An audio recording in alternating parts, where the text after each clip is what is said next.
मकान के आधे हिस्से में मैं रहता हूँ और आधे हिस्से में मेरा अभिमान रहता है। और मेरा अभिमान बार बार मुझसे ये कहता है कि ये मकान छोटा पड़ता है, हमें एक और मकान की आवश्यकता है। और जीवन भी ऐसा ही है। हम अपने जीवन में चाहे कितना भी कुछ कर लें, परंतु हमारी ज़रूरत से ज़्यादा हमारा ध्यान अपने अभिमान पर होता है।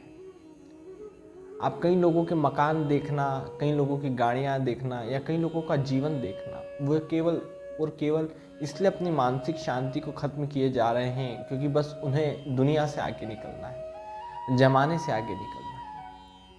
मेरे एक मित्र थे, उन्होंने मुझे बताया कि वो बड़े उदास रहते हैं और उदासी का कारण केवल एक ही है, उनके ऊपर कर्ज बढ़ रहा है।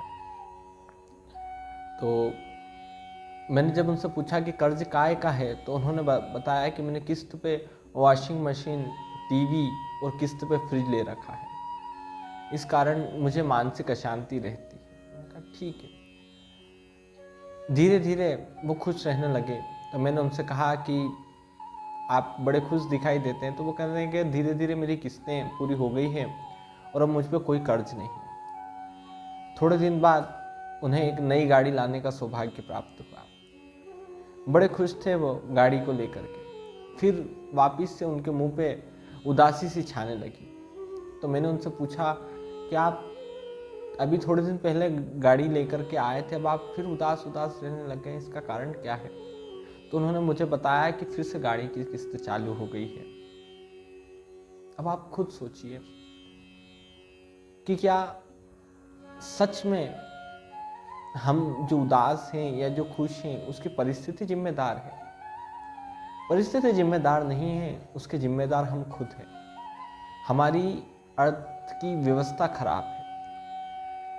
आप भले ही मंदिर में रोज जाएं, रोज भगवान से प्रार्थना करें कि मेरा कर्ज उतर जाए, परंतु जब तक आप अपनी वित्तीय जरूरतों को नहीं समझेंगे, वित्तीय व्यवस्थाओं को नहीं समझेंगे, जीवन में बदलाव आने वाला ही नहीं। देखिए, परमात्मा से मांगना बड़ा सरल है। हम जब चाहे जब हाथ जोड़कर खड़े हो जाते हैं, जब मांगने लग जाते हैं। परंतु क्या जरा सोचिए कि परमात्मा इन सब चीज़ों के लिए हमें हमारा रास्ता देखता होगा मंदिर में कि टीवी आ जाए, फ्रिज आ जाए, नई गाड़ी आ जाए, बंगला बना लें, या मेरा बेटा जिसकी अच्छी नौकरी लग जाए। और नौकरी लगे क्यों?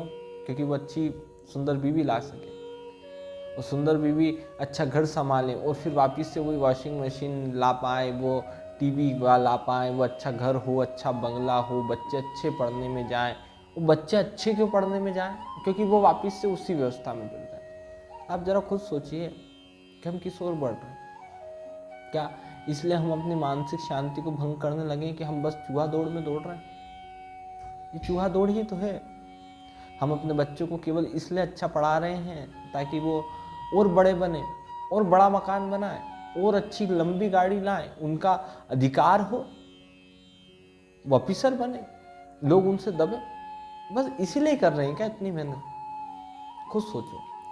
ये जो मानसिक अशांति फैला रहे हैं हम, जो इतनी मेहनत कर रहे हैं, जो इतना व्यापार व्यवसाय को आगे बढ़ा रहे हैं, केवल इसलिए?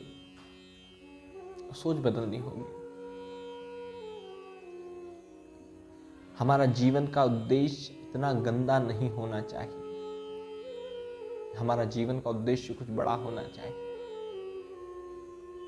तभी तो मानसिक शांति मिलेगी जीवन को। ये जो भी हम कर रहे हैं अपने अभिमान के लिए कर रहे हैं, यकीन मानिए, केवल और केवल अभिमान के लिए। इसमें जरा सा भी शांति व समृद्धि के लिए कुछ भी नहीं है।